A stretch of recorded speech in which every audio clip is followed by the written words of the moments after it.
Sorum, directed by Yoon Jong Chan, in his feature debut, is a brooding South Korean psychological horror slash thriller that delves into the lingering shadows of the past.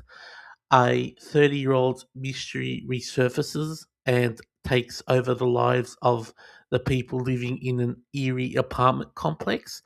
Taxi driver Jung Horn moves into a duplicated Magnum apartment. That's what the apartment's called, Magnum Apartments, especially the cursed Unit 504, where a recent fire and older tragedies have left their mark.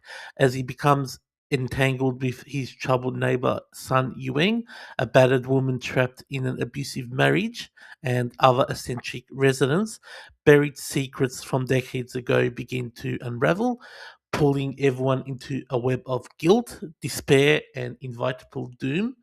The film's greatest strengths lie in its atmosphere and performances.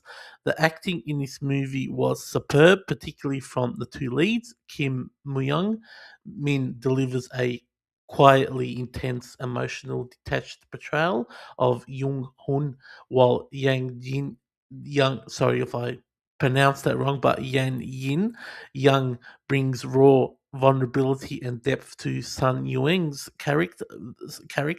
The chemistry feels authentic and haunting, carrying out much of the film's emotional weight. The way the film is shot makes Seoul as desolate and depressing a desolate and depressing place. Cinematographer Hong Soo Sik captures the decaying apartment building with stark muted tones, grimy corridors, and oppressive lighting that turns the urban environment into a character in its own, amplifying the sense of isolation and decay. That said, it's more of a mystery drama than a straight horror film, and the horror elements are mostly put to the side.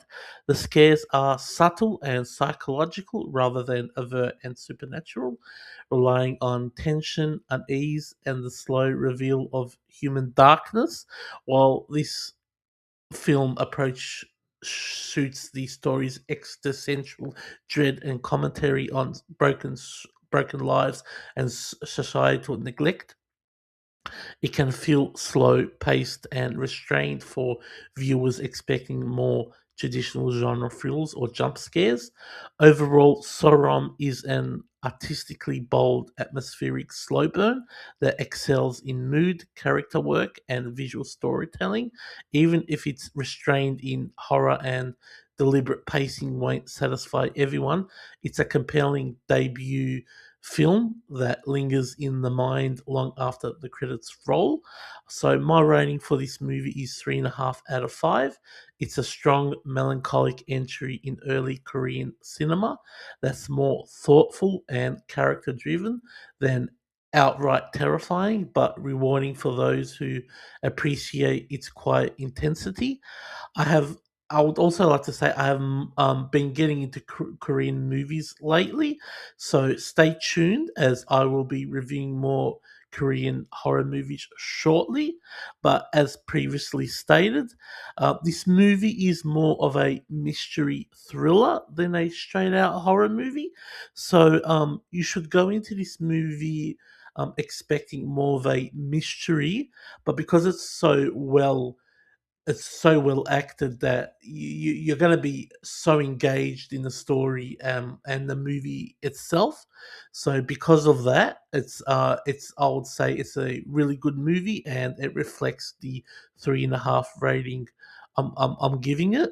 So give this movie a watch if you can find it. It's you can watch this movie on YouTube and give it a go because it's a really good movie and something different than your typical standard horror movie.